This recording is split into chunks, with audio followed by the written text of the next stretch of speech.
Biden's goal was to try and relaunch indirect talks between Israelis and Palestinians after a 14-month freeze. But while he was still on the plane from Washington, the Israelis announced new building in a West Bank settlement, Beitar Illit. The vice president kept a wide smile, assured Israel that Washington was committed to its security, asked Benjamin Netanyahu to do his best to seize an opportunity for peace. And historic peace is going to require both parties to make some historically bold commitments. You have done it before, and I'm confident for real peace you would do it again. But just after this meeting, Israel revealed it planned to build 1,600 new homes in East Jerusalem, just when Joe Biden thought his mission couldn't get any tougher. The UN, EU, and the White House denounced the decision. The United States condemns the decision today by the government of Israel on advanced planning for new housing units in East Jerusalem. I do not believe that it is either the substance or the timing is particularly helpful. Surprised by Israel's move, Joe Biden called Washington.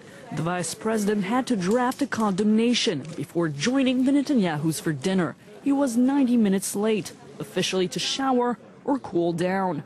On Wednesday, Joe Biden was with President Abbas. The Palestinian leader told him now was the time to be tougher on the settlements. Israel's settlement activity, especially in Jerusalem, is threatening long efforts to renew talks. We want the latest decisions to be cancelled. Israeli media are saying Netanyahu failed. The decision embarrassed Washington and Israel itself. Even within his own government, ministers are regretting the announcement. Labour Party leaders, Ministers Barak and Herzog, say it came at a bad time.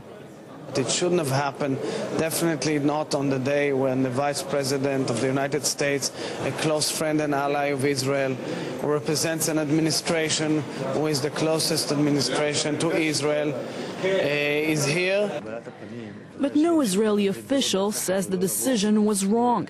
It just came at a bad time. Israel vows to keep building in Jerusalem. The partial freeze in settlement construction does not concern what it sees as its capital. Observers were skeptical over the chances of relaunching peace talks in the Middle East. After Joe Biden's visit, their forecasts are even gloomier. Well, joining us now live from Jerusalem is correspondent Iris Makla. Iris, good evening to you. First off, what do you make of the timing of Israel's announcement? Was this really a blunder, as an Israeli minister put it?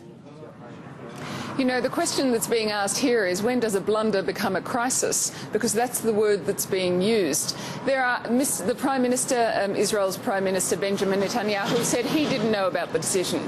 The relevant minister, the Interior Minister, said he didn't know about the decision. It was merely departmental. Many people here have expressed some incredulity about that, because it seems impossible that the department didn't know, at least, that the American Vice President was visiting. But even if you put that aside, you know, they did know, they didn't know, those things actually are now no longer being seen as vital, because people here are arguing that the damage has been done either way. And there's a feeling that Israel has shot itself in the foot, that it has humiliated Vice President Biden, who was actually, first of all, here on a mission on behalf of an administration that has had a strained relationship with Israel over the past 12 months. It was a very good first day. He's a personal friend of Benjamin Netanyahu's. They've been close for 30 years. So humiliating him in these circumstances, there's a feeling really that Israel has done the damage, whether the minister knew or not. All right. Now, Israel, Iris, it seems, is blowing hot and cold when it comes to these peace negotiations with the Palestinians. First, Israel agreed earlier this week to a resumption of indirect talks. Then it announced new settlements building. What exactly is the strategy here? You know, strategy is also an interesting question. I heard an opposition minister tonight with quite right-wing views himself, saying that the events of the past 24 to 48 hours show that he has always known Israel has had no strategy. This present government has no strategy, but now he fears it even has no tactics.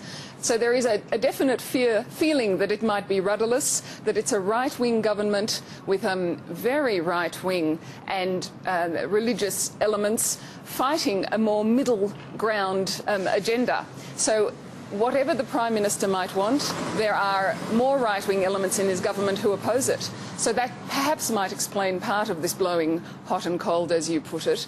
But there is also a feeling that the Interior Minister here, the one whose department made the decision today, is actually someone who opposes the division of Jerusalem, any future division of Jerusalem, or the handing back of land that Israel captured in 1967. So there's that very strong agenda going hand in hand with whatever Mr. Netanyahu's plans are at the same time. All right, Iris, stand by. Also joining us live from Washington is France 24's Guillaume Meyer.